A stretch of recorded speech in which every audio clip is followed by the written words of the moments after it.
Wis swarga iki ya ning kene iki. Donya iku swargane ya ning Wonosobo kene iki lho, Dul. Poros Nusantara yaitu di Wonosobo.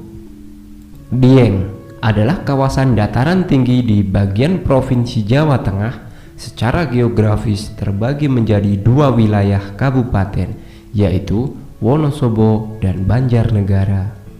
Di dataran tinggi Dieng tersebar banyak artefak sejarah yang cukup memadai untuk melacak keberadaan Wonosobo bahkan Nusantara. Sampai kini, Dieng masih berdiri puluhan candi yang disebut sebagai Komplek Dieng, seperti Candi Arjuna, Candi Bima, Candi Puntadewa, Candi Gatotkaca, Candi Semar, Candi Dwarawati, Candi Sembadra, maupun Candi Srikandi. Juga berbagai prasasti, diantaranya Prastasi Telaga Tanjung, Prasasti Gunung Wule, Prastasi Cangkal, dan Prasasti Kedu. Candi dan prasasti yang ada di kawasan Dieng dianggap sebagai bangunan historis paling awal yang ditemukan di Jawa. Peradaban Dieng telah mengalami sivilisasi dan historisasi masif dan luas hingga membentuk mata air peradaban Nusantara. Ragam artefak dan prasasti itu menjadi bukti arkeologis hingga posisi Dieng dianggap sebagai poros peradaban Jawa. Peradaban Dieng diduga melahirkan wangsa-wangsa besar yang menguasai tanah Jawa dalam bentuk kerajaan, yakni Wangsa Sailendra dan Wangsa Sanjaya. Almarhum Kiai Haji Abdul Rahman Wahid di dalam pengantarannya berpendapat, pada abad ke-8 orang-orang Sriwijaya atau biasa disebut Wangsa Sailendra mendarat di Pelabuhan Lama Pekalongan, kemudian mendaki Gunung Dieng.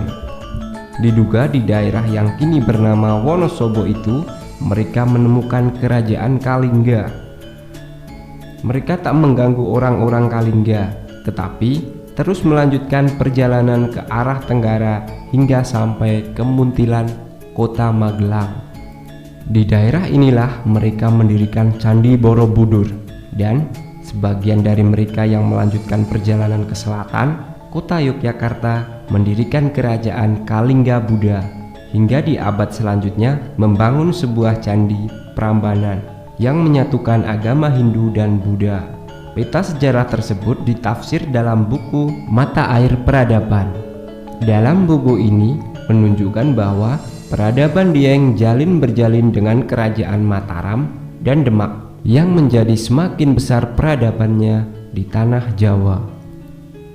Konklusinya, Dieng menjadi poros peranan penting dalam terbentuknya peradaban Nusantara. Meski semua bukti yang dibeberkan hendak membuktikan validasi sejarah di dalamnya, akan tetapi di sisi lain buku ini justru meragukan keasliannya. Sebagian sumber sejarah berlatar pada mitologi yang kepunahan kebenarannya tidak bisa dibuktikan. Misalnya, mitologi Aji Saka yang masih diragukan fakta sejarahnya secara empirik. Kiranya khazanah peradaban Dieng perlu dilacak makin detail dan dalam. Jika kebenaran-kebenaran di dalamnya tidak bisa dibuktikan secara komprehensif, buku ini hanya dipandang hanya untuk upaya elaborasi sejarah secara politis untuk mengontrol cita suatu komunitas tertentu. Meski demikian, paling tidak buku ini merupakan ikhtiar untuk menjangkau hal-hal yang luput dari catatan-catatan publik, juga menyadarkan kita akan perlunya menggali identitas lokalitas, bahkan identitas bangsa yang sampai kini belum tuntas. Sebagai manusia yang peduli akan sejarah bangsa ini, patutnya mengapresiasi akan adanya buku tersebut dan menjadi warisan sejarah yang kita banggakan. Terima kasih. Bagi yang menyukai artikel video ini, silahkan klik tanda subscribe, like, komen, dan share agar tidak ketinggalan info menarik lainnya seputar Wonosobo dan peradaban Nusantara lainnya.